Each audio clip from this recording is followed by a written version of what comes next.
Agents of the unknown, the enigma of the men in black. There are stories whispered across decades, retold in hushed voices by witnesses who swear they saw something that should not exist, followed by someone, or something that should not be here. Reports of strange craft, luminous spheres, and impossible technologies are nearly always accompanied by a pattern.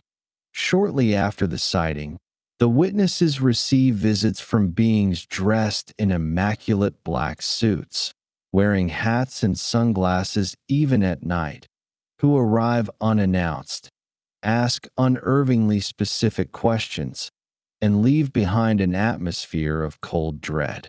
They call themselves government agents or investigators, but everything about them, from their appearance to their behavior, defies logic. They are known by a name that has become folklore, conspiracy, and terror all at once: the Men in Black. This volume dives into the deepest layers of their mystery, drawing connections between testimonies, classified archives, and esoteric traditions to reveal a far stranger reality than popular culture suggests.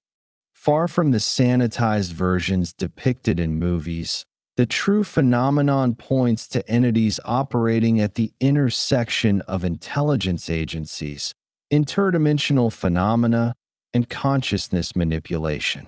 Are they human operatives tasked with suppressing forbidden knowledge, or are they something entirely non-human masquerading as men? The answer, as we shall see, lies somewhere between realities, where technology, psychology, and metaphysics converge. The Men in Black first became widely known in the mid-20th century, appearing consistently around UFO sightings and high-strangeness events. But the phenomenon is older than it seems. Mysterious, dark visitors are mentioned in early occult writings, indigenous mythologies, and Victorian ghost reports. Across time and geography, their behavior remains eerily similar: to control narrative, suppress knowledge, and influence human memory. Some theories suggest they are embedded within deep state intelligence programs tasked with monitoring contact events. Others propose they are not human at all, but extra-dimensional sentinels policing the boundaries between realities. Wherever they appear, distortion follows. Witnesses describe missing time, scrambled memories, auditory hallucinations, and technological interference: cars shutting down, phones going dead, lights flickering unnaturally. What makes this particularly unsettling is that these effects often mirror known properties of quantum decoherence and consciousness field disturbances, suggesting the Men in Black operate at a level where mind, matter, and dimension overlap. Unlike traditional investigators or enforcers, the Men in Black rarely resort to overt force. Instead, they wield a more subtle power: psychological disruption. Witnesses consistently report feelings of intense dread in their presence, describing sensations of being psychically scanned or mentally invaded. Their speech patterns are often stilted, robotic, or unnervingly precise, suggesting either extreme conditioning or something non-human attempting to mimic human interaction. In several recorded cases, the Men in Black seem confused by basic social norms, misusing common phrases, misunderstanding emotions, and even failing to consume food and drink naturally. What emerges from these testimonies is the possibility that we are dealing not merely with agents of secrecy, but with beings from outside our perceptual framework, inhabiting bodies, identities, and behaviors not entirely their own. Through declassified CIA and NSA documents, a picture begins to emerge. Wherever UFOs are seen, wherever anomalous technologies appear, the men in black are not far behind. Yet their authority seems to exist outside the framework of any single government, transcending borders, time, and even identity itself. In several accounts, they demonstrate foreknowledge of events they could not possibly predict, behaving as if they are reading from a script humanity has not yet seen. This suggests a disturbing possibility. The men in black are not merely suppressors of information, but curators of reality, maintaining a fragile balance between human perception and the deeper, more chaotic layers of existence. If contact with non-human intelligences is increasing, as many researchers believe, then understanding who, or what, the men in black are becomes critical to understanding humanity's place in the cosmos. In this volume, we will trace their history, analyze their patterns, and explore the most credible testimonies ever recorded. We will compare indigenous accounts of spirit enforcers with modern encounters, analyze links between altered states of consciousness and men in black visitations, and investigate the possibility that these entities are intertwined with the architecture of hidden dimensions itself. By the end, you may find yourself questioning not just who the men in black are, but whether our memories, our history, and even our understanding of reality are truly our own. Chapter 1: Black Hats in the Archives. The earliest whispers of the men in black phenomenon are woven deep into the tapestry of modern UFO history, emerging as a strange shadow narrative parallel to the rise of civilian investigations into unidentified aerial phenomena. To understand where this story begins, one must go back to the early 1950s, when UFO research was still an amateur frontier, populated by small groups of enthusiasts trading mimeographed newsletters and fragmented reports. Among these figures, few loom larger than Albert K. Bender, a Bridgeport, Connecticut researcher whose unsettling encounters would set the template for decades of men in black narratives to follow. Bender was no casual observer. He was the founder of the International Flying Saucer Bureau, IFSB, an early and ambitious UFO research organization founded in 1952. In its brief existence, the IFSB connected hundreds of UFO enthusiasts globally and published Space Review, a journal dedicated to sharing sightings, theories, and evidence. Yet in 1953, at the height of its growing influence, Bender suddenly and inexplicably shut it all down. In his final editorial, he wrote a cryptic message that has since become legend. We advise those engaged in saucer work to be very cautious. What followed was a decades-long puzzle. What exactly silenced Bender and why? The answer, according to Bender himself, came years later in his controversial 1962 book Flying Saucers and the Three Men. He claimed he was visited by three mysterious figures dressed entirely in black, suits, hats, and ties, whose cold, unnatural presence filled his room. They allegedly communicated telepathically, warning him to halt his UFO research. Bender described them as not quite human, pale, expressionless, and radiating a suffocating sense of dread. More disturbingly, he claimed they seemed to materialize rather than arrive, appearing in his locked bedroom without sound or warning. These three men allegedly revealed fragments of a larger secret involving extraterrestrial bases on Earth. But before they vanished, They left Bender terrified, physically ill, and unwilling to continue his research. While skeptics dismissed Bender's account as a mixture of fantasy and paranoia, his sudden withdrawal from UFO research had an undeniable ripple effect.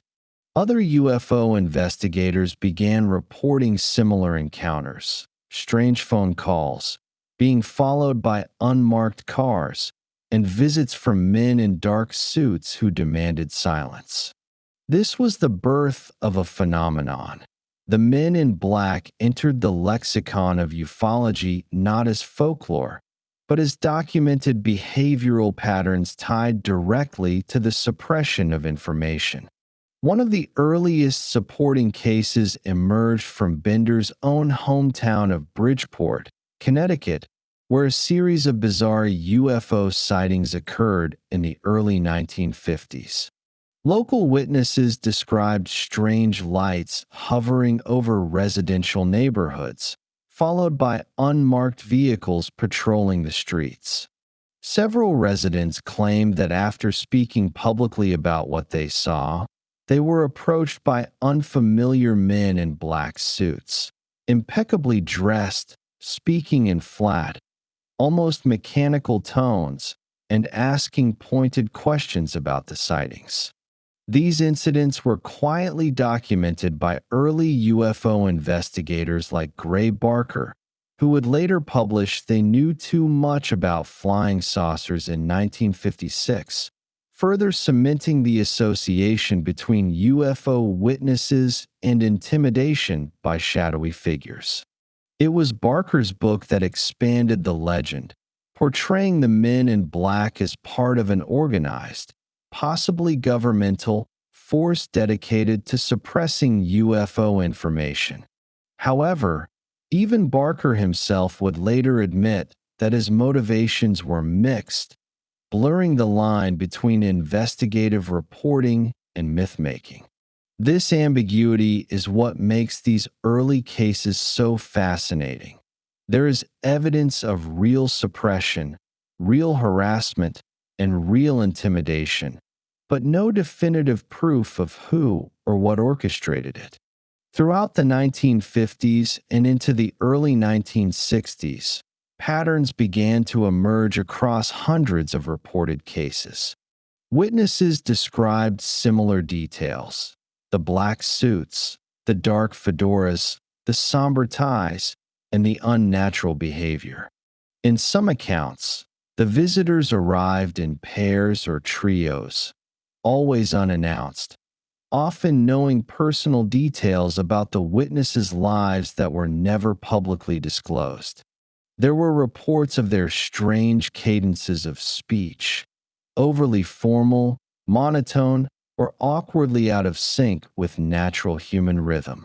In several cases, their complexion was described as oddly waxen or pale, as though their faces were synthetic masks rather than living skin. Some witnesses noted their lack of familiarity with everyday objects, suggesting they were impersonating humanity rather than embodying it. These consistencies across thousands of miles and unrelated cases lend the phenomenon a disturbing coherence. Perhaps the most chilling detail was the suppression of physical evidence. In multiple instances, UFO photographs, recordings, and physical samples simply vanished after men in black encounters.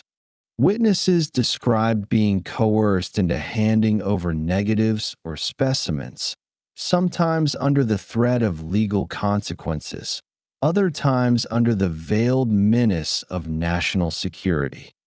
One recurring theme is the suggestion that governments were indeed involved, but when researchers attempted to confirm these identities through Freedom of Information Act requests decades later, no official records of these agents existed. They were phantoms in bureaucratic archives. Early UFO crash retrievals also enter the picture here, overlapping with the growing MIB mythos.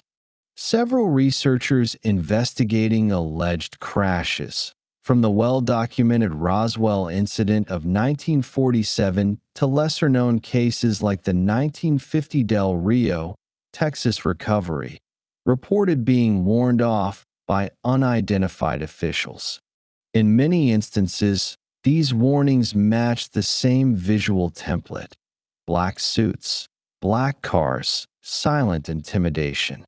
One particularly striking case involved UFO researcher Frank Edwards, who claimed he received threatening phone calls after investigating military involvement in crash retrievals, leading him to publicly suggest that there were forces outside the government managing the UFO narrative. By the late 1960s, the Men in Black had moved beyond folklore and into a framework of recurring behavioral signatures. It was no longer just about intimidation, it was about pattern recognition. There were recurring cycles, sightings of strange aerial craft, public testimony, sudden MIB intervention, and an abrupt halt to witness cooperation.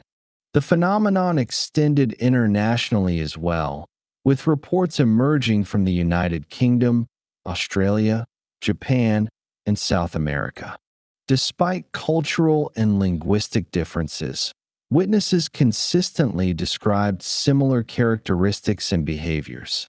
Whatever this phenomenon represented, it did not seem bound by national jurisdiction.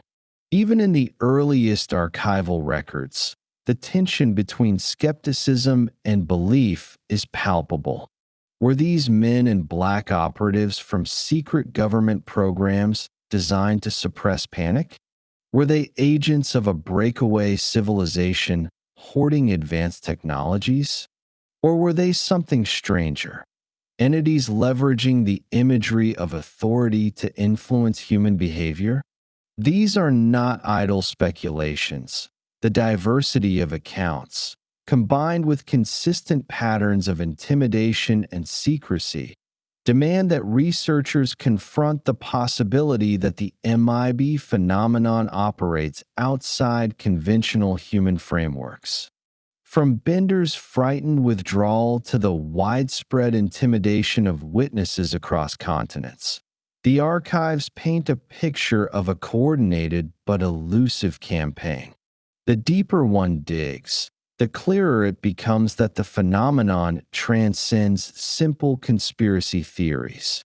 If the goal was merely suppression, why allow so many stories to survive? Why leave such a haunting trail of fragmented encounters? In this paradox lies the enduring mystery of the Men in Black. They operate from the shadows, yet their shadows are all we ever find. Chapter 2: Flesh, Phantom, or Fabrication. If there is one aspect of the Men in Black phenomenon that has consistently baffled researchers, it is their unnatural quality, the pervasive sense that, whatever they are not entirely human. The problem begins with the earliest recorded encounters and continues right through modern testimonies. Across decades, continents, and cultural boundaries, witnesses describe the same patterns. Beings who look human but not quite, who speak in tones that seem rehearsed, whose faces are waxy and expressionless, whose movements are slightly off, and whose very presence exudes an oppressive sense of unreality. Take, for instance, Albert K. Bender's famous 1950s experiences. Bender, the founder of the International Flying Saucer Bureau, reported that 3 men in black visited him after he began publishing sensitive material about UFO crash retrievals. They arrived suddenly, dressed identically, with pale faces and glowing eyes that seemed to absorb light rather than reflect it. They didn't threaten him outright. They didn't need to. Their strange cadence, their synchronized gestures, and their unsettling stillness were enough to make Bender dissolve his research organization almost immediately. In his own writings, Bender hesitated to describe them as fully human. He called them phantoms in human disguise. This sense of fabricated humanity recurs over and over again. Bridgeport, Connecticut, 1967. A couple reported a UFO sighting to the local police, only to be visited 2 nights later by two tall men in black suits. The witnesses described their skin as plastic-like and their smiles as painted on. When the husband offered them coffee, the men declined but proceeded to mime drinking from invisible cups, as if unfamiliar with the ritual but eager to imitate it. Their questions were flat and oddly mismatched, and when the wife asked about their identification, one of them simply recited a sequence of numbers as though reading from a script. Afterward, the family's phone began malfunctioning for weeks, lines going dead whenever UFOs were mentioned. These accounts lead us to a critical question. Are the men in black even biological entities at all? Some researchers argue that they are government operatives, human agents tasked with intimidating UFO witnesses and suppressing leaks. Certainly, the post-war U.S. intelligence community had the resources and motivation to deploy such tactics, particularly during the Cold War. Yet the deeper one digs into the files, the harder it becomes to reconcile the purely human hypothesis with the evidence. How does one explain the witnesses who claim the MIB seemed unable to grasp simple social cues, or the ones who report sudden temperature drops upon their arrival, as though they bring with them an atmosphere out of sync with our own? How do we account for testimonies where these figures vanish instantaneously or appear to glitch, flickering in and out of visibility? By the 1970s, researchers began proposing that the MIB might be extraterrestrial operatives, emissaries sent to manage human knowledge of UFOs and advanced technologies. This would explain the link between their appearances and sightings of unidentified craft. It could also clarify their peculiar ignorance of mundane human customs, like drinking coffee or using utensils. But here, too, complications arise. If they are biological beings, why do so many witnesses describe their unnatural symmetry, their mannequin-like quality, their absence of any scent or breath? In several accounts, witnesses claim to have shaken hands with an MIB, only to find the skin disturbingly cold and stiff, as though touching molded rubber. A third school of thought pushes further into stranger territory, the interdimensional hypothesis. According to this view, the men in black are not extraterrestrials in the traditional sense, but entities from parallel realities, manifesting temporarily within our own. This would account for their tendency to phase in and out of physicality, their occasional inability to maintain consistent form, and their profound disorientation in situations that require fully embodied human behavior. Some researchers connect this idea to John Keel's theories of ultraterrestrials, beings who exist alongside us in overlapping planes of reality and occasionally intervene when human curiosity threatens to pierce the veil between worlds. In this framework, the MIB are less concerned with UFO secrecy itself and more focused on preserving the boundaries of perception. Supporting this interpretation are the countless reports of anomalous phenomena surrounding MIB encounters. Witnesses frequently describe distortions in time perception, conversations that seem to last an hour but are recorded as only minutes, or vice versa. Radios and televisions flicker with static during visits. Pets become agitated or fall silent, as though detecting an unfamiliar frequency. One researcher, Dr. Julian Hirsch, documented 8 separate cases where UFO witnesses experienced total power failures in their homes immediately after MIB appearances, yet utility companies reported no disruptions on the grid. Hirsch concluded that the phenomenon seemed to generate its own electromagnetic footprint, subtly warping the environment around it. Then there is the most unsettling possibility of all, the psychic projection hypothesis. Here, the men in black are not beings in the physical sense, but thought forms, manifestations created through concentrated intent, either by human intelligence agencies experimenting with consciousness technologies or by non-human entities manipulating our perceptual frameworks.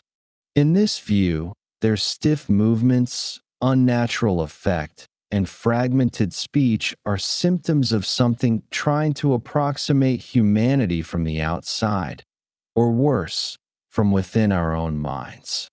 Evidence supporting this model comes from cases where multiple witnesses experienced the same MIB visit, yet later recall wildly different physical details.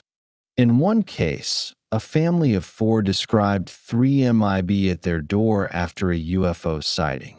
The father insisted they were tall and pale. The mother remembered them as short and olive-skinned.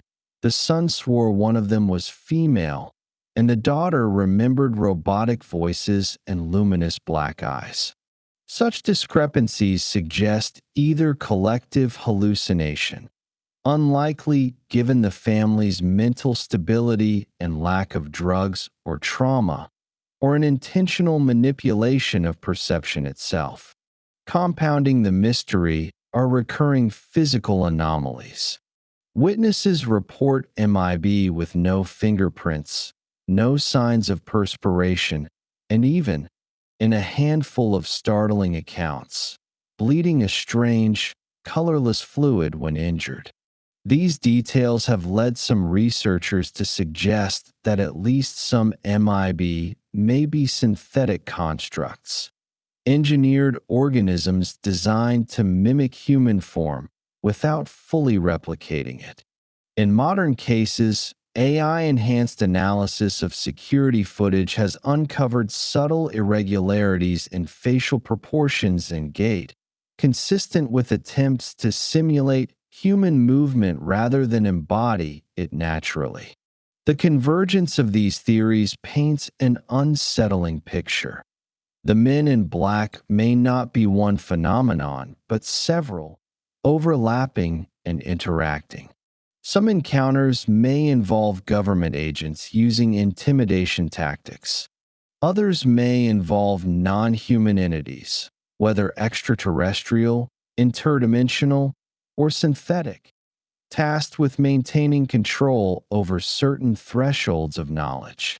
And in some cases, what witnesses experience might be neither beings nor agents at all but psychic constructs, temporarily coalescing in response to human awareness.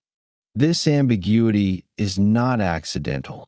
It may be intrinsic to the phenomenon itself. The MIB seem to exist in a state of narrative instability, their appearances tailored to evoke confusion, doubt, and silence.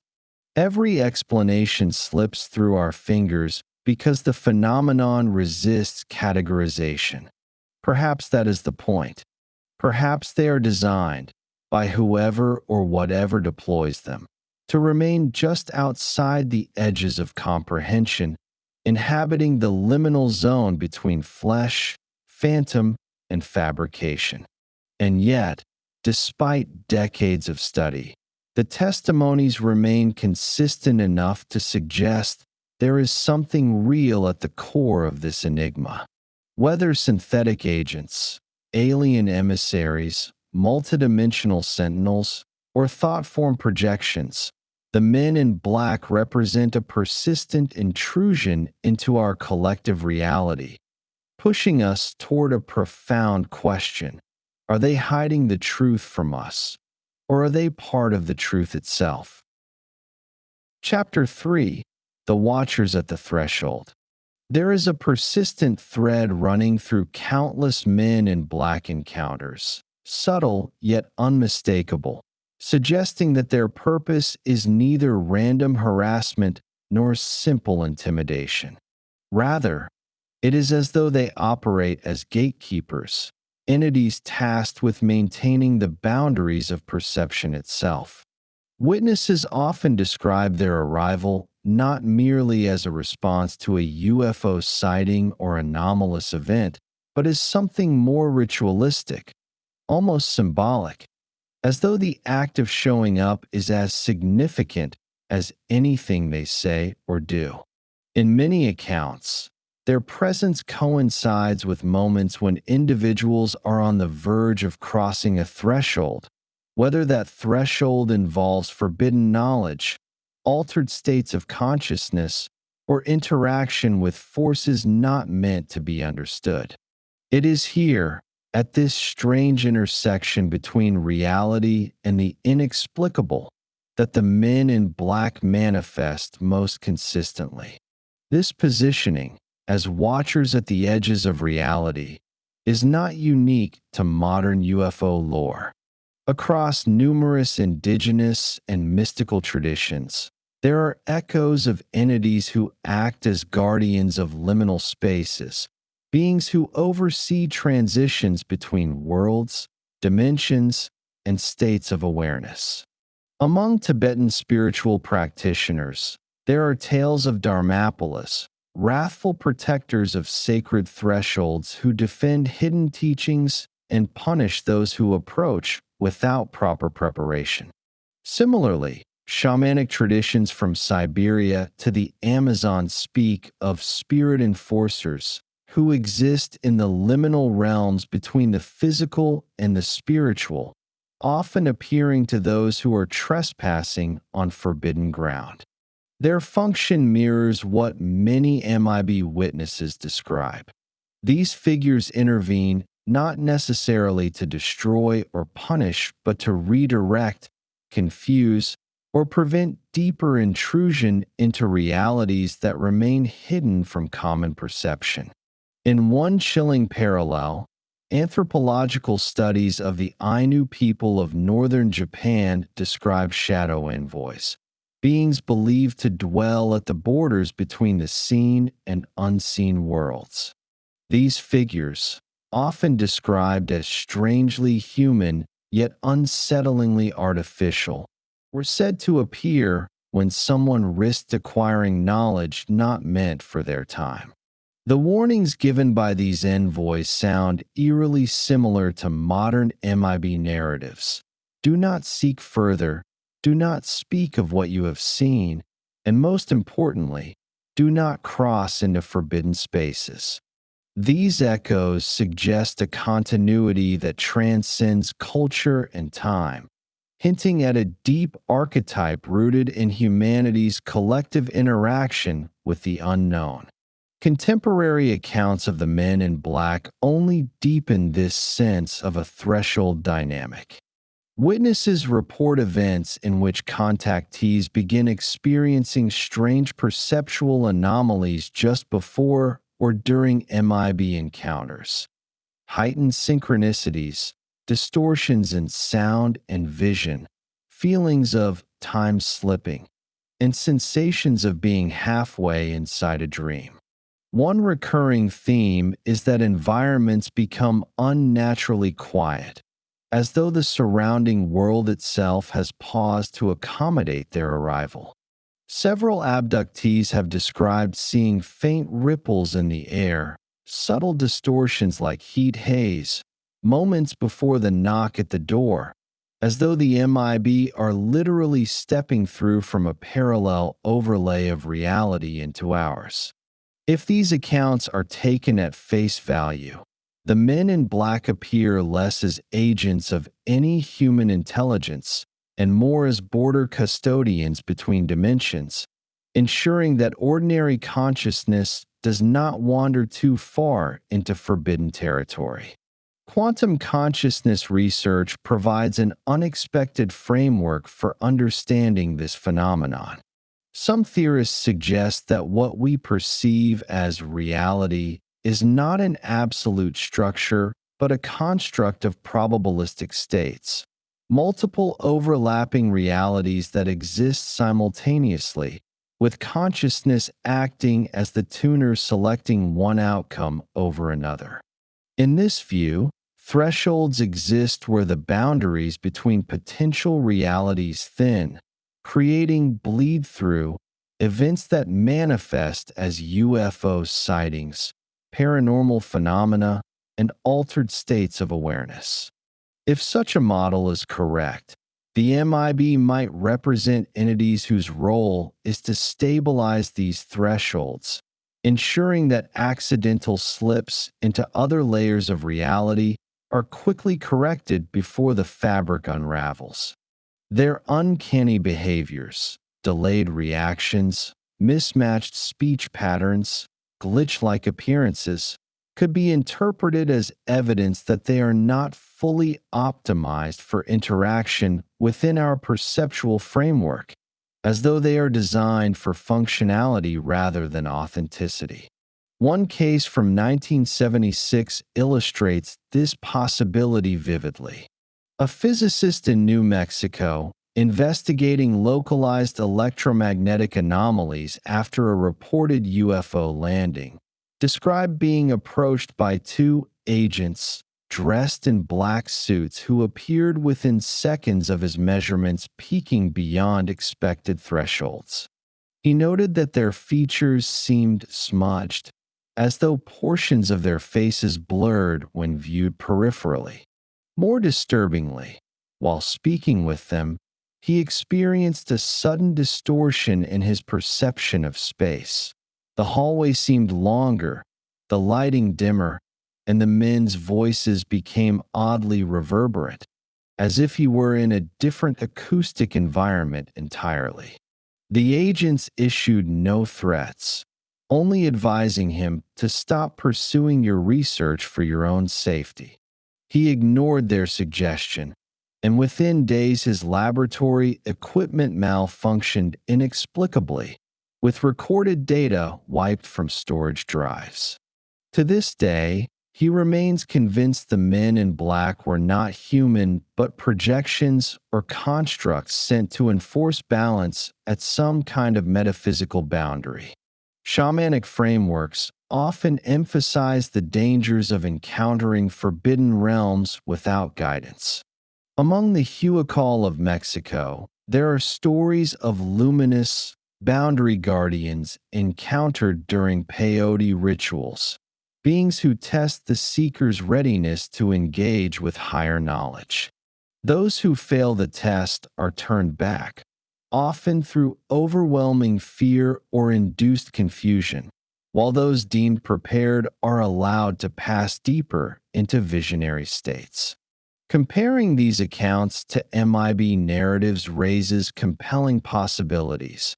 Are the men in black functioning as modern equivalents of these guardians, appearing when human curiosity threatens to pierce veils that cannot yet be crossed?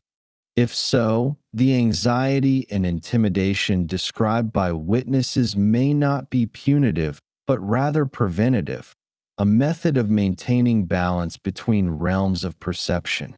This hypothesis also reframes the recurring pattern of suppression, disorientation, and missing time in MIB cases.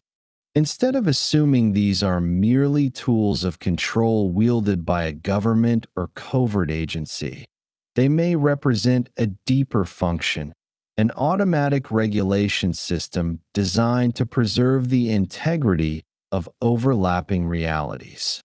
In this context, the men in black are less like spies and more like immune responses of the universe itself, intervening only when existential thresholds are at risk of being breached. Perhaps this is why they so often appear after UFO sightings, after breakthroughs in forbidden sciences, or following spontaneous psychic phenomena.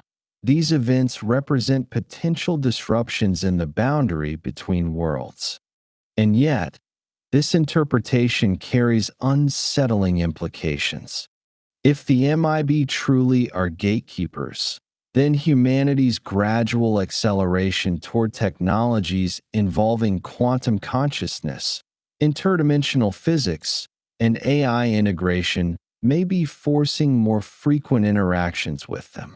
In other words, we may now be approaching thresholds far faster than ever before, accelerating toward knowledge that has historically been kept carefully out of reach. It would explain why modern reports increasingly involve not only physical visitations, but digital manifestations, strange code injections, disappearing files, manipulated AI datasets, and unexplained surveillance patterns. The watchers at the threshold are adapting, following us wherever we go, even into virtual realms. If this is correct, then the men in black may represent something profoundly ancient yet endlessly evolving. Custodians of perception itself, adjusting their tactics across eras and mediums as humanity pushes deeper into unknown territories. Whether they are emissaries of a higher intelligence, fragments of our collective unconscious projected outward, or autonomous constructs serving a universal balancing mechanism, their presence forces us to confront a humbling truth. There are boundaries, invisible, unspoken, yet heavily guarded, and those who approach them are rarely left unattended. The men in black are not merely investigators of anomalies. They are anomalies embodied, reminders that we inhabit only a fraction of what is real, and that the guardians at the threshold will intervene whenever we stray too close to the edge. Chapter 4: Psychological Warfare and Memory Distortion. If there is one recurring thread woven through nearly every credible Men in Black encounter, it is the sense that something is being altered inside the witness's mind. Reports of missing time, fragmented recollections, looping thoughts, and outright amnesia are nearly as common as descriptions of the MIB themselves. A growing body of evidence suggests these encounters are not merely intimidation tactics or scare theater, but represent a far deeper and more insidious level of control, one where memory, perception, and even identity itself are weaponized. At first glance, these patterns seem random, but the deeper you study the cases, the clearer it becomes that the manipulation is deliberate, systematic, and sometimes technologically mediated. The question is whether this manipulation originates from human intelligence agencies experimenting with psychological warfare, or if the men in black themselves are operating as agents of something non-human, deploying tools of consciousness interference beyond our understanding. The phenomenon echoes the declassified MKUltra documents, where the CIA and other shadow organizations ran extensive mind control programs throughout the mid-20th century. Hypnosis, hallucinogens, subliminal conditioning, and electromagnetic field manipulation were tested on unsuspecting subjects with the stated aim of behavioral modification. But many researchers now suspect the real objective was far stranger: the control of perception itself. In the earliest MKUltra papers, there are references to techniques designed to erase memory imprints, to implant screen imagery, and to dissolve associative continuity between key experiences. When cross-referenced with MIB testimonies from the 1950s onward, an unsettling correlation emerges. Witnesses consistently describe moments of fogginess during the encounters, followed by fractured, dreamlike recollections that often surface only weeks or months later. Some claim entire portions of their lives feel as though they've been surgically excised, leaving behind emotional imprints, but no coherent narrative of what transpired. One chilling case comes from Bridgeport, Connecticut, in 1953, where a family reported seeing a UFO hover silently over their home before three men in black appeared at their door within hours. They spoke in low, synchronized tones, asking fragmented, nonsensical questions. Did you notice the humming? Did the air feel different? Did you dream before the lights? After the visit, both parents reported severe migraines. But more disturbingly, their 8-year-old daughter seemed unable to recognize them for nearly 2 days. A later EEG scan showed unusual brainwave patterns, highly irregular for a child her age, as though her neurological rhythms had been briefly reset. These strange aftereffects recur in dozens of cases: sudden dizziness, unexplained fatigue, vivid intrusive dreams, or sudden inability to distinguish between real and implanted memories. In the most extreme reports, witnesses describe hearing thoughts that are not their own, as though a foreign signal briefly hijacked their neural pathways during the interaction. Skeptics dismiss these stories as the byproduct of stress, sleep deprivation, or collective hysteria, but leaked documents suggest otherwise. In 1977, a heavily redacted memo surfaced, hinting at experiments under a classified program codenamed Often Chameleon, reportedly studying cross-dimensional field modulation via applied ELF harmonics. According to one whistleblower, these tests involved synchronizing low-frequency electromagnetic pulses with specific memory processing regions of the brain, effectively allowing researchers to induce temporary amnesia or overwrite recent experiences with fabricated imagery. Although officially denied, the same patterns seen in these covert experiments mirror the cognitive anomalies described in MIB encounters: sudden lapses in short-term memory, unexplainable hallucinations, and entire blocks of time erased without physical trauma. But here is where the trail gets stranger. Several researchers have pointed out that the men in black themselves exhibit the same symptoms they seemingly induce in others. Witnesses frequently describe them as confused, glitching in their behavior, repeating questions verbatim, misusing common phrases, or pausing mid-sentence as though struggling to maintain a consistent reality frame. In one case from Nevada in 1981, two MIB appeared in a diner to interrogate a UFO witness, but both men reportedly failed to understand how basic items on the menu worked, asking the waitress if coffee requires instructions.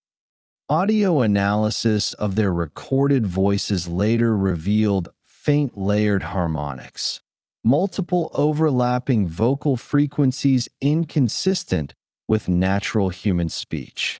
It raises the possibility that they themselves may be projections, biological avatars, or hybrid constructs remotely controlled by some other intelligence, operating at the edge of our perceptual bandwidth.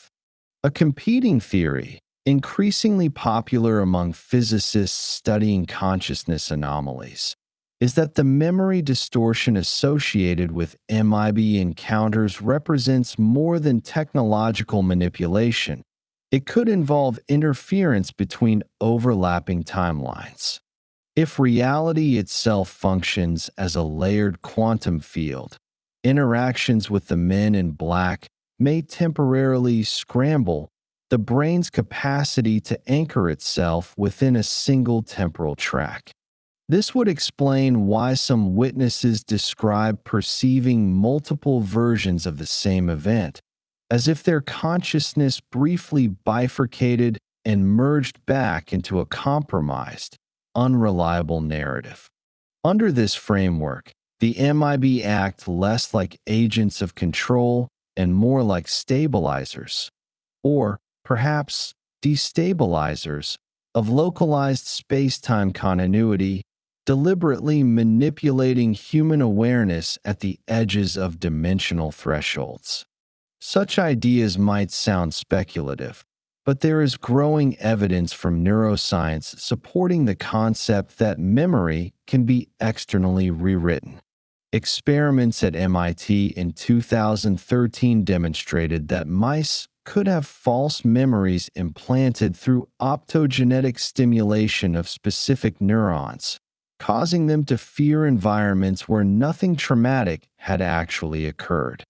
If such techniques are already possible within human labs, it is not unreasonable to imagine far more sophisticated mechanisms in play, whether from advanced breakaway human programs or non-human intelligences entirely. In this sense, the men in black may not simply be threatening witnesses to remain silent.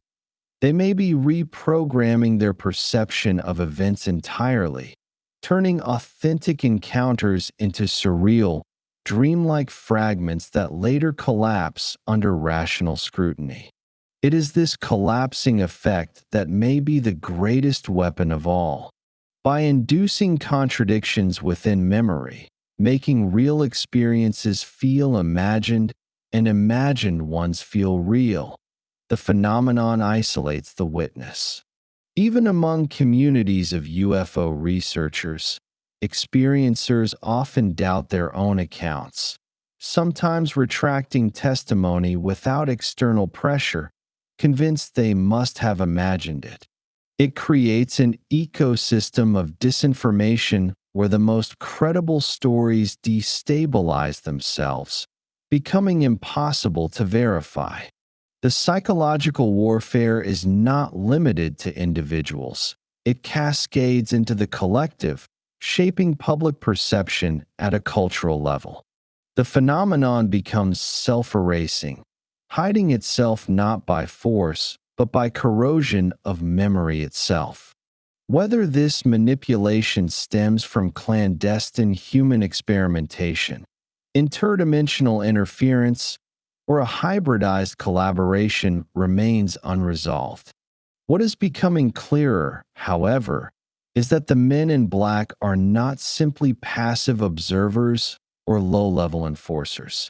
They are engineers of perception, deploying technologies or abilities that reach into the deepest layers of consciousness, altering the very foundations of how we construct reality. For many experiencers, the most haunting aspect of these encounters is not the fear of external surveillance, but the internal question that lingers afterward. What else in my mind does not belong to me? Chapter 5: Interference Patterns. Throughout the vast catalog of men in black encounters, one recurring motif emerges with unsettling consistency. Their presence appears to act as a catalyst for cascading phenomena that defy conventional explanations. Far from being isolated, self-contained visitations, MIB sightings are often interwoven with other anomalous events. UFO contact experiences, poltergeist-like disturbances, dream hijackings, psychic interference, and a dizzying spiral of synchronicities that seem too precise to dismiss as coincidence. This chapter explores these interference patterns in depth, tracing their patterns through multiple case studies, reports, and declassified materials that suggest the phenomenon operates across multiple layers of reality simultaneously. One of the most striking observations reported by experiencers is the temporal proximity between UFO sightings and subsequent men in black encounters. In case after case, individuals who report seeing unidentified craft are visited within days, sometimes hours, by figures dressed in identical black suits and displaying uncanny behavioral traits. This phenomenon was documented as early as the 1950s during the Albert K.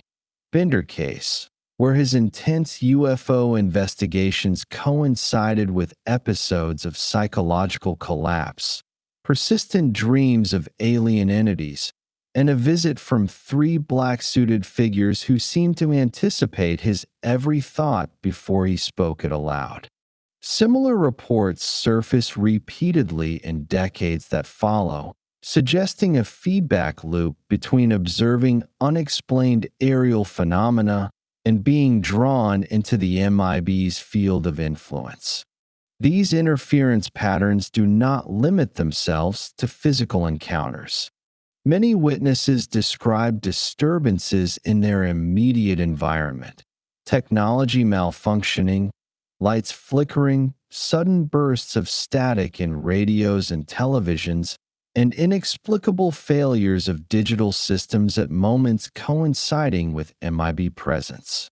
In the 1977 Point Pleasant, West Virginia sightings, for example, multiple UFO witnesses reported being plagued by relentless phone interruptions and scrambled signals on home equipment. More disturbingly, several of these individuals experienced strange dream states where the boundaries between waking consciousness and deep sleep dissolve, giving way to vivid imagery of dark corridors, shadowy figures, and alien landscapes they had no prior familiarity with. Patterns also emerge within the realm of dream hijacking. There are multiple documented cases where individuals report experiencing vivid nocturnal encounters that seem more like directed transmissions than random neural activity. These dreams are marked by unusual consistency across unrelated witnesses, rooms filled with harsh blue light, silent beings communicating telepathically, and instructions to forget what was shown. Some experiencers wake with nosebleeds, sudden migraines, or temporary aphasia, all physiological symptoms consistent with exposure to electromagnetic fields. In several cases, these altered dream states occur directly after UFO sightings, as if something had been activated in the witnesses themselves, pulling them into a larger system of manipulation beyond conscious control. The overlap between MIB events and poltergeist phenomena further deepens the mystery. In many households following UFO encounters, spontaneous objects fall from shelves, electronic devices switch on without input, and phantom knocking sounds echo through otherwise silent rooms.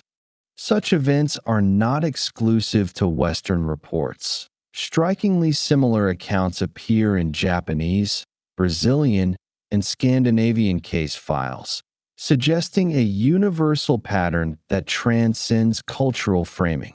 Researchers studying these intersections propose that men in black may not be agents acting within ordinary physical space at all, but rather conduits for interdimensional forces whose appearance coincides with fluctuations in the permeability of reality itself.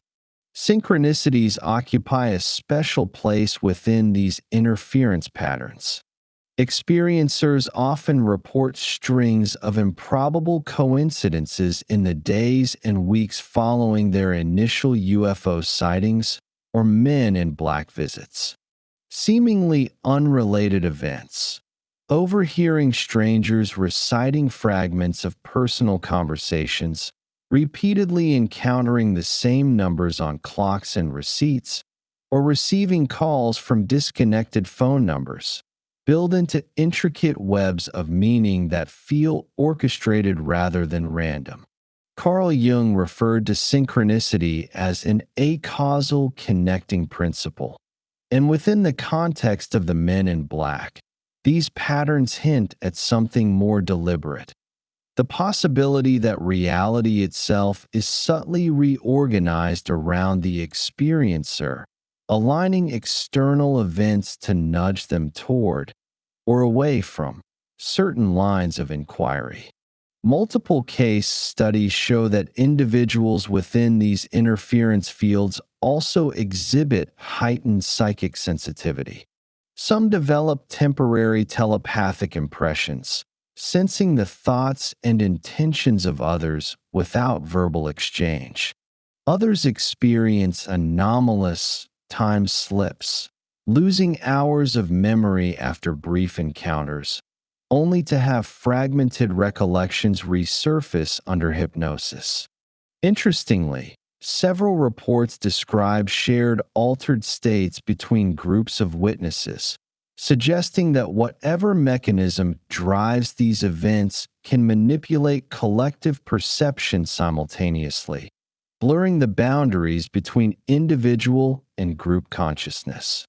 Leaked documents and whistleblower testimony point to potential overlaps between MIB activity and experimental psychological programs such as MKUltra, where memory disruption, hallucinogenic conditioning, and remote influence techniques were systematically tested on unwitting subjects. While there is no definitive proof that the Men in Black are directly tied to these covert projects, the operational similarities are difficult to ignore. Induced amnesia, implanted screen memories, and behavioral control triggered by unknown stimuli. Some researchers speculate that MIB encounters represent a hybrid model, part terrestrial black project, part interdimensional manipulation, wherein advanced human technology interfaces with non-human intelligences through controlled perception experiments. What emerges from the convergence of these data points is the unsettling possibility that the Men in Black operate not merely as passive observers or enforcers, but as catalysts of transformation. They seem to generate distortions across multiple layers of human experience: waking consciousness, dream states, technological systems, and even the fabric of probability itself. Whether intentional or incidental, their appearances appear to destabilize ordinary reality, triggering patterns of high strangeness that ripple outward in ways science is only beginning to describe. If this is true, then Men in Black encounters represent far more than localized intimidation tactics. They signal the existence of an intelligence capable of integrating multiple phenomena: UFO sightings, psychic interference, dream manipulation, and environmental disruptions, into a single, coordinated field of influence. The mechanisms remain opaque, but the patterns are undeniable. Wherever they manifest, reality itself seems to bend, leaving those who experience it questioning not only what they saw, but the very stability of the world around them. Chapter 6: Shamanic Parallels and Spirit Envoys. Throughout the history of human culture, long before the first documented Men in Black encounter or UFO sighting, there have been consistent references to figures who act as enforcers of cosmic boundaries, beings who appear during moments when forbidden knowledge is accessed or when contact with other realities threatens to unfold too quickly. In this chapter, we examine the phenomenon of the Men in Black through the lens of ancient cosmologies and indigenous spiritual frameworks, finding striking parallels between the shadowy figures reported in modern encounters and the archetypal dimensional envoys described in traditions across the globe. These comparisons reveal that the men in black may not be a purely contemporary phenomenon tied to UFO culture, but rather the latest manifestation of an enduring archetype that has haunted humanity's collective imagination for millennia. Among the Navajo, there are stories of the Dark Walkers, figures who emerge from the boundary between worlds to punish those who tamper with sacred knowledge or violate spiritual laws. Descriptions collected from oral traditions depict them as cloaked in shadow, moving in silence, and bringing an almost paralyzing fear upon witnesses. Some anthropologists have noted chilling similarities between these accounts and modern reports of men in black encounters, from the silent entrances to the inexplicable vanishings, from the sense of dread to the lingering psychic aftereffects. The Dark Walkers are said to monitor those who trespass into realms meant for spiritual intermediaries, much like how witnesses report MIB visitations after UFO sightings, implying a form of interdiction designed to control humanity's access to information not yet meant to be understood. The Ainu people of northern Japan speak of shadow envoys tasked with enforcing the balance between humans and the spiritual world. These beings, neither fully human nor fully divine, are described as shapeshifters who can adopt human appearances but often betray their otherness through subtle physical anomalies. Unnaturally pale skin, blank stares, or awkward mechanical movements. Witnesses to men in black phenomena report similar details. Faces that seem artificial, voices without inflection, and behaviors that suggest a performance of humanity rather than true embodiment. This overlap suggests that across cultures and epochs, humans have encountered emissaries that occupy a liminal state. Agents who intervene when contact with hidden realms risks disrupting the natural flow of existence. Tibetan cosmology introduces another striking parallel through the concept of Dharmapolis, fierce guardian beings charged with protecting sacred knowledge and maintaining spiritual order. These entities are depicted in monasteries as wrathful figures guarding thresholds between dimensions, ensuring that initiates do not advance into higher states of understanding until they are adequately prepared. In shamanic initiations, there are warnings that attempting to bypass natural stages of spiritual development can attract the attention of these guardians, resulting in trials, hallucinations, or even physical maladies. In the context of modern MIB encounters, this suggests that such entities, if indeed connected, may operate not merely as suppressors, but as regulators of information flow, enforcing a kind of cosmic non-disclosure agreement until humanity reaches a level of maturity that allows safe interaction with interdimensional realities.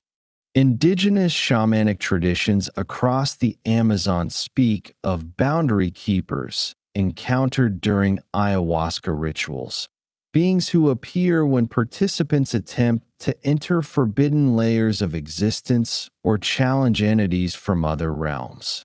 Shamans describe these figures as wearing unfamiliar clothing, sometimes resembling uniforms or formal attire, and they often manifest in pairs or triads, a curious detail echoed in modern UFO research, where men in black are frequently reported arriving in groups of 2 or 3. The parallel raises an unsettling question. Are we dealing with a universal archetype embedded deep within the human psyche, Or are these different cultural records pointing toward the same transdimensional reality where enforcers manifest in contextually appropriate forms? In comparing these traditions, a pattern emerges. Whether they are called dark walkers, shadow envoys, dharmapalas, or boundary keepers, the entities share defining traits. They are drawn to moments when hidden knowledge is accessed. They seem invested in regulating interactions between humans and non-human intelligences, and they evoke an instinctive sense of awe or terror that transcends cultural context. While skeptics may argue that this reflects a universal psychological response to the unknown, others suggest that these consistencies indicate real encounters with beings operating outside ordinary spacetime. If true, the men in black might represent only one localized iteration of a phenomenon far older and more widespread than modern ufology acknowledges. There is also the question of intentionality. Are the men in black and their ancient counterparts protecting humanity from knowledge too dangerous for us to wield? Or are they protecting something else from humanity's curiosity and interference? In shamanic frameworks, guardians often serve dual roles. They preserve balance, but also defend powerful truths from those unprepared to handle them. When applied to MIB narratives, this perspective opens the possibility that these entities are not acting on behalf of human institutions or extraterrestrial factions, but are part of a larger systemic intelligence designed to maintain equilibrium between intersecting realities. What emerges from these cross-cultural parallels is the suggestion that men in black phenomena cannot be understood solely as a modern conspiracy or extraterrestrial intervention. Instead, they may represent a deeper and older interface between human consciousness and the unseen architectures of existence. Whether operating independently or as agents of some larger intelligence, the MIB, like their shamanic predecessors, seem to embody the role of dimensional enforcers, appearing wherever the veil between worlds grows thin. Through this lens, their strange behavior, their unsettling presence, and their relentless monitoring take on a different meaning. They are not merely suppressing information. They are safeguarding the boundaries of perception itself. Chapter 7: Signals and Silences. The men in black operate within a strange territory where information, technology, and control intersect, and nowhere is this more evident than in the emerging testimony from whistleblowers, intercepted transmissions, and leaked communications suggesting they may function not simply as enforcers, but as non-human proxies monitoring humanity's interaction with forbidden technologies. Unlike earlier portrayals of them as government operatives, modern accounts paint a far more complex picture. In case after case, researchers uncover hints that the MIB are not simply responding to UFO sightings or anomalous events, but are deeply embedded within global technological infrastructures, quietly shaping the limits of what we are allowed to know or develop. Multiple testimonies from former intelligence contractors, declassified fragments, and covert recordings point to direct MIB involvement whenever humans push too close to the edges of restricted science, particularly in fields like quantum physics, advanced propulsion, and reverse engineering exotic materials believed to have been recovered from UFO crash sites. Researchers who probe these areas frequently describe untraceable surveillance, abrupt disruptions to funding, missing lab samples, and unexplained accidents during experiments. In one particularly well-documented incident, a team working on energy field manipulation at a private research facility in Nevada reported repeated electronic interference just hours before a breakthrough. Soon after, three individuals matching classic MIB descriptions: pale, featureless skin, expressionless faces, and identical black suits, appeared without clearance, questioned researchers, confiscated equipment, and erased key findings from secure databases. Months later, classified documents surfaced indicating that an external oversight group had deemed the research destabilizing to planetary security. Beyond physical interventions, intercepted transmissions hint at a wider operational network. Shortwave operators, independent hackers, and former defense employees have reported brief bursts of encrypted communications occurring just prior to major UFO events, often routed through channels linked to defunct Cold War-era satellite systems.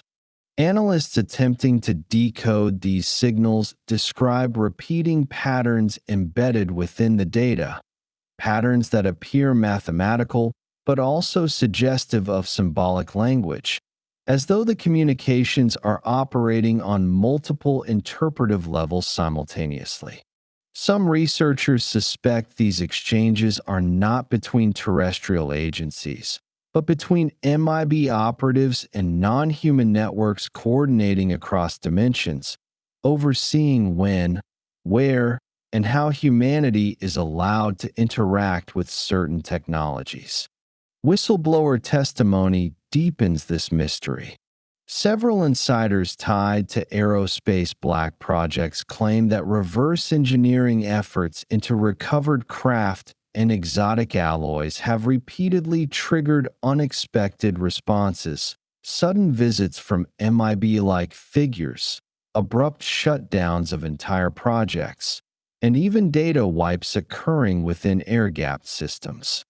These individuals describe feeling as though human science is being sandboxed, restricted within invisible parameters enforced by entities who are not aligned with any one nation or military, but rather acting as part of a planetary monitoring framework.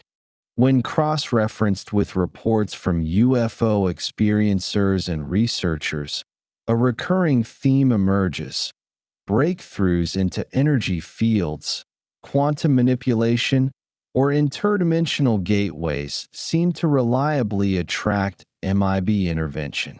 Perhaps the most chilling implication is that the MIB may not be autonomous agents at all but conduits, extensions of a deeper intelligence operating beyond human comprehension. In recent years, AI-assisted analysis of historical MIB encounters has revealed subtle behavioral consistencies across decades of reports, including patterns of speech, posture, and timing so precise they imply coordination on scales no human intelligence agency could sustain. Further complicating matters, some witnesses describe experiencing distorted perceptions during MIB encounters, as though their sense of time and reality were being subtly manipulated. Others report intrusive dreams or sudden flashes of unfamiliar symbols days before or after their meetings, suggesting an overlap between physical surveillance and psychic interference.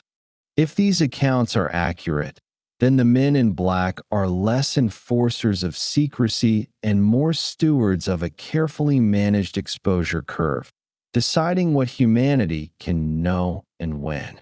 They allow fragments to surface while erasing deeper truths, maintaining a precarious balance between technological advancement and destabilization.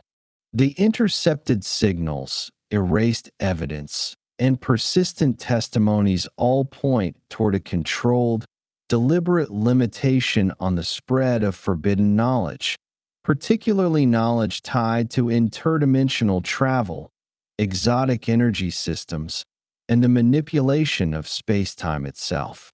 For now, the silences they enforce are as significant as the signals they leave behind.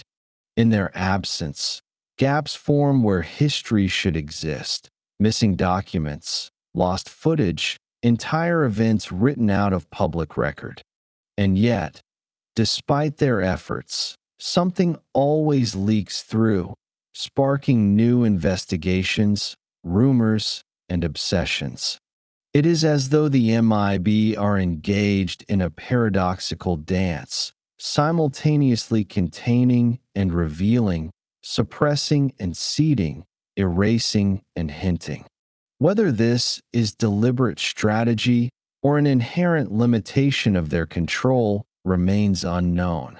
What is clear, however, is that the men in black are monitoring far more than UFO sightings or researchers. They are watching the very edges of human capability and ensuring we do not cross certain thresholds before an invisible timetable permits it.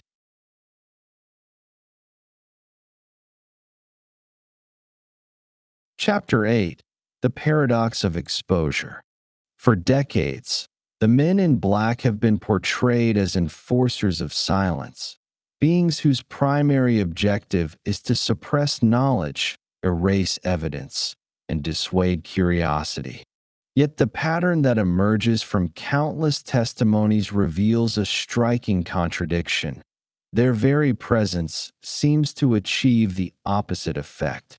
Rather than deterring inquiry, MIB encounters often catalyze deeper fascination, pushing witnesses and researchers further into the mysteries they were warned to avoid. This paradox, the idea that agents of suppression may, intentionally or not, provoke greater awareness, lies at the core of the men in black phenomenon and suggests that their purpose may not be as straightforward as intimidation.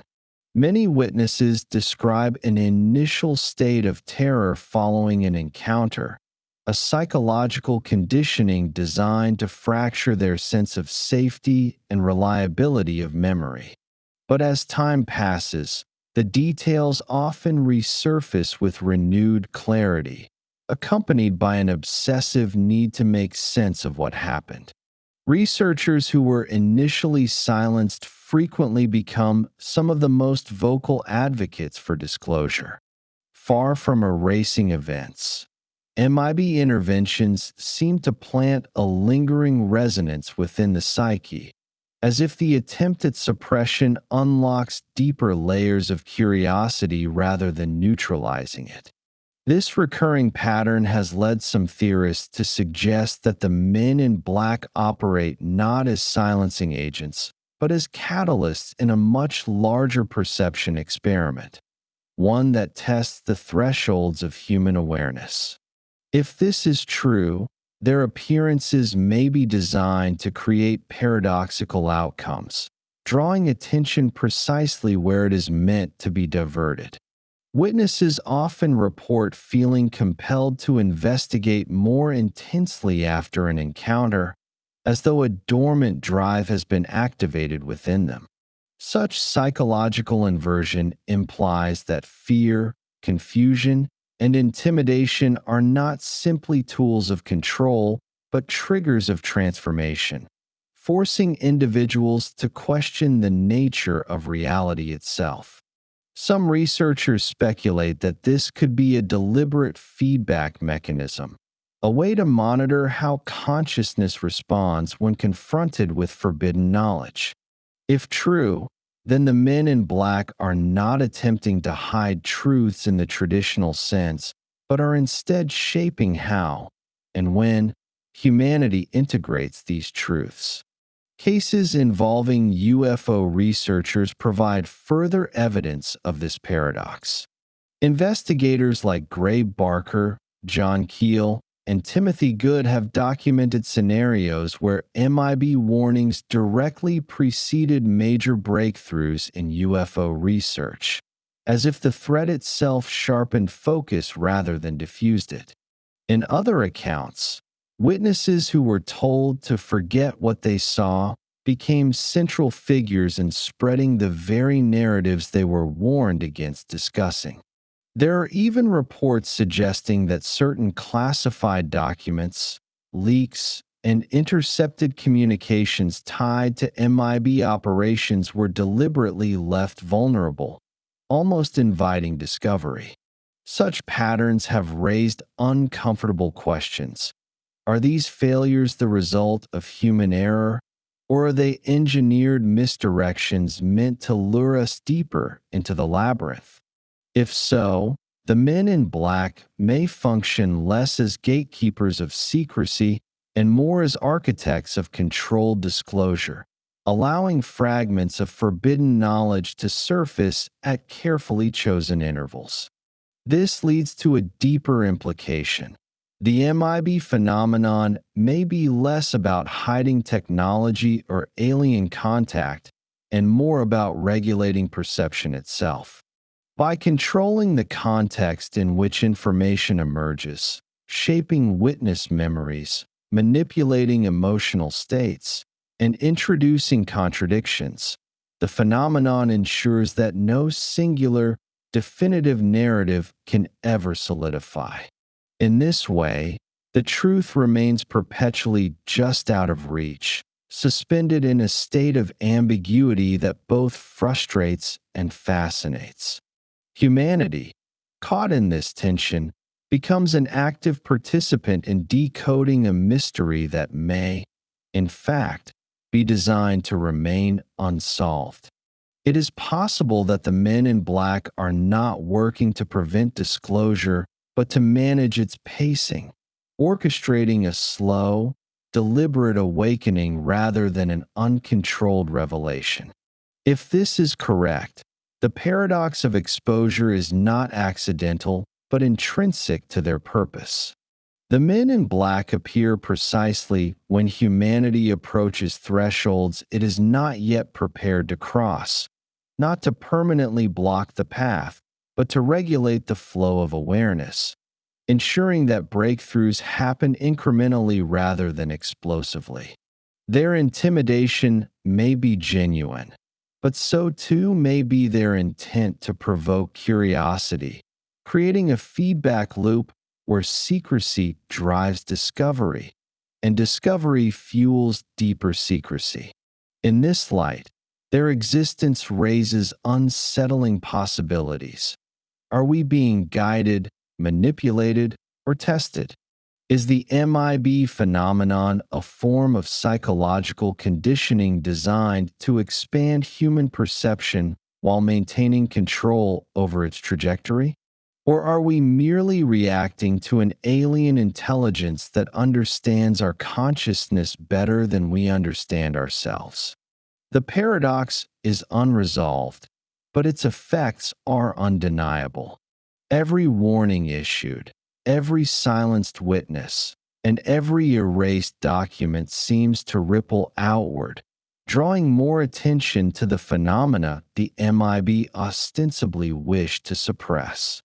Their appearances may not represent failure, but a deeper strategy, one in which the balance between concealment and revelation is carefully maintained.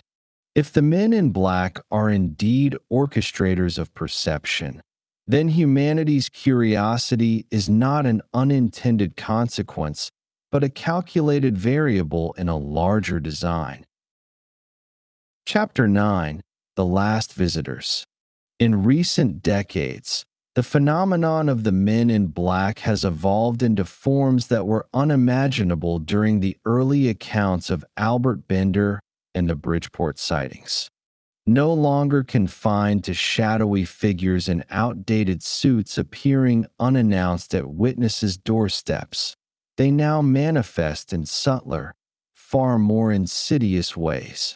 In an age defined by information and connectivity, their methods have adapted to an entirely new battlefield, the digital realm. Researchers who once feared late-night knocks now speak of disappearing files, corrupted databases, inexplicable network anomalies, and sudden social media erasures. Those who investigate UFO crashes, classified technologies, or advanced propulsion systems frequently report mysterious data wipes just as evidence is about to surface. Laptops are seized without warrants, hard drives inexplicably fail, and encrypted communications collapse despite state-of-the-art security. To many, these digital disruptions seem beyond human capability, as though an unseen intelligence is operating not through bureaucratic muscle, but through complete dominion over information itself.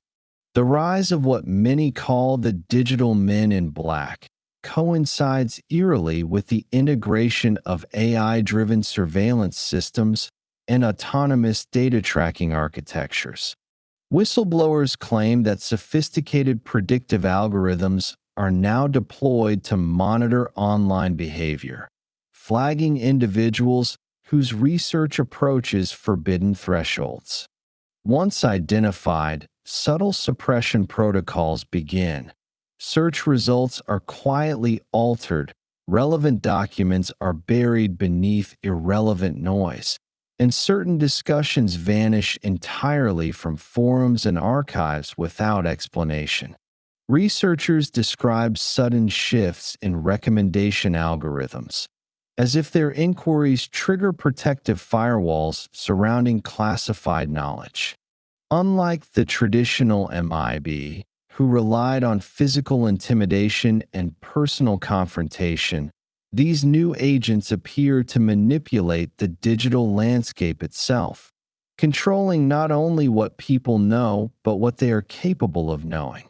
In some cases, UFO researchers claim to have discovered fragments of shadow code embedded deep within AI architectures, inaccessible layers of instruction that seem designed to overwrite or erase certain categories of information when queried. More troubling are the growing reports of synchronized phenomena in which digital interference coincides with physical anomalies. Several investigative teams studying recovered materials from alleged UFO crashes describe sudden, untraceable energy surges that disabled recording equipment moments before breakthroughs occurred.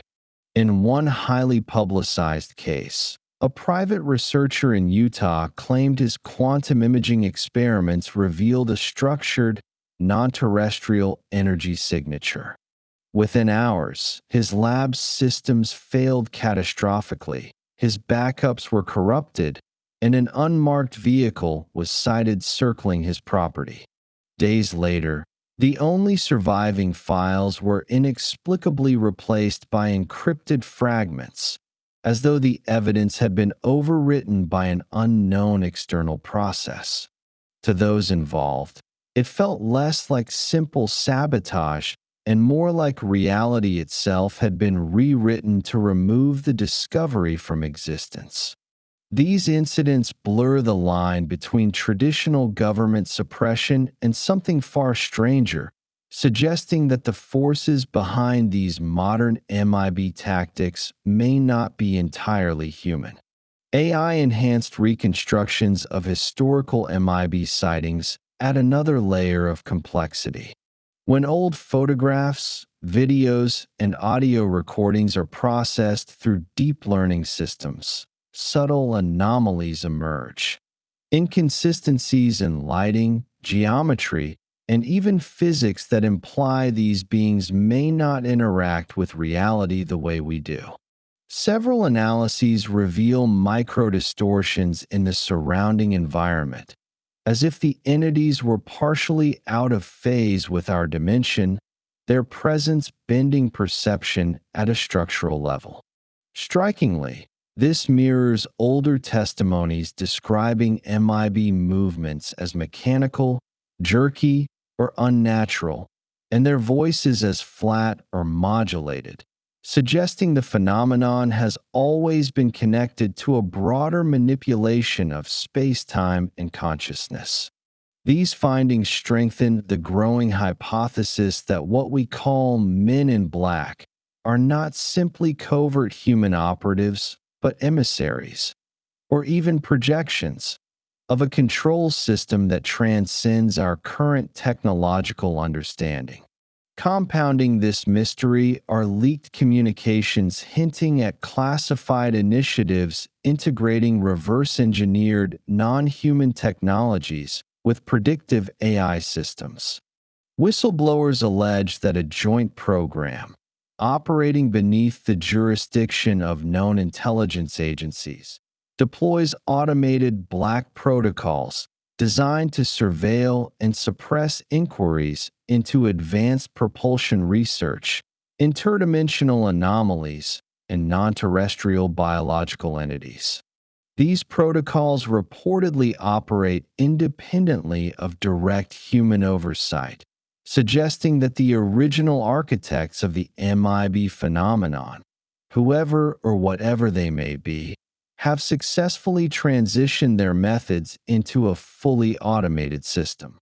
In this model, the men in black are no longer singular figures in dark clothing, but distributed agents within a self-adaptive network, capable of responding to potential disclosures across digital and physical environments simultaneously. This transformation raises profound questions about intent and agency. Are these modern manifestations simply the natural evolution of human intelligence operations enhanced by machine learning? Or has the MIB phenomenon always been non-human in origin, now finding a more efficient vector in our digital infrastructures? If these agents, whether physical or algorithmic, are protecting forbidden knowledge, is it out of concern for human safety, preventing premature contact with technologies or intelligences we cannot yet comprehend? Or is the protection aimed at something else entirely? Witnesses increasingly describe a chilling sensation during modern MIB encounters, digital or physical, the sense of being observed not just externally, but internally, as though one's thoughts and memories are part of a dataset being actively modeled and rewritten. The men in black have always embodied secrecy, control, and thresholds, but in the digital age, they represent something far larger than intimidation. They are no longer merely visitors at the door. They are architects of perception itself, shaping what can and cannot be discovered within an information landscape they appear to command. Their presence at the edge of our technological and existential understanding suggests that we are approaching a precipice, one where knowledge itself is a contested territory. Whether they are protecting us from destabilizing truths or protecting those truths from us remains uncertain, but one thing is increasingly clear. The phenomenon has adapted, embedded itself within our systems, and positioned itself one step ahead of human awareness. The last visitors may no longer knock at your door, but they are everywhere, watching, filtering, erasing, rewriting. In a reality increasingly mediated by AI, networks, and data, they no longer need to confront you in person to control the flow of information. The men in black have become the system itself. Epilogue: the shadows behind the curtain. The phenomenon of the men in black has always sat at the strange crossroads between documented reality and collective mythology, where tangible encounters collide with the deep psychological fabric of human perception. Across decades, from the earliest whispers during the late 1940s to the modern-day digital age of instant information, these figures have remained uncomfortably consistent. They have shifted in appearance, adapted to changing eras, and adopted cultural disguises. Yet the core essence behind the phenomenon persists unchanged: a deliberate, intelligent manipulation of information, perception, and memory. After exploring the hidden layers of their origins, patterns, and possible motivations, one thing becomes clear: the men in black are not simply government agents, secret operatives, or even solely alien emissaries. They seem to be something more elusive, something designed to function in the liminal space between physical and psychological realities. Their very nature blurs the boundary between tangible beings and projected constructs, leading us into the possibility that they might not operate entirely within our plane of existence at all. This ambiguity is perhaps their greatest weapon. By staying undefined, they deny us the certainty of understanding, which forces witnesses, researchers, and experiencers into a perpetual cycle of questioning. Were they ever truly here? Were they flesh and blood, or manifestations conjured by something exploiting the frequencies of human thought? Or, even more disconcerting, are they reflections from adjacent realities? Emissaries from dimensions where the rules of physics, identity, and consciousness are not the same as our own?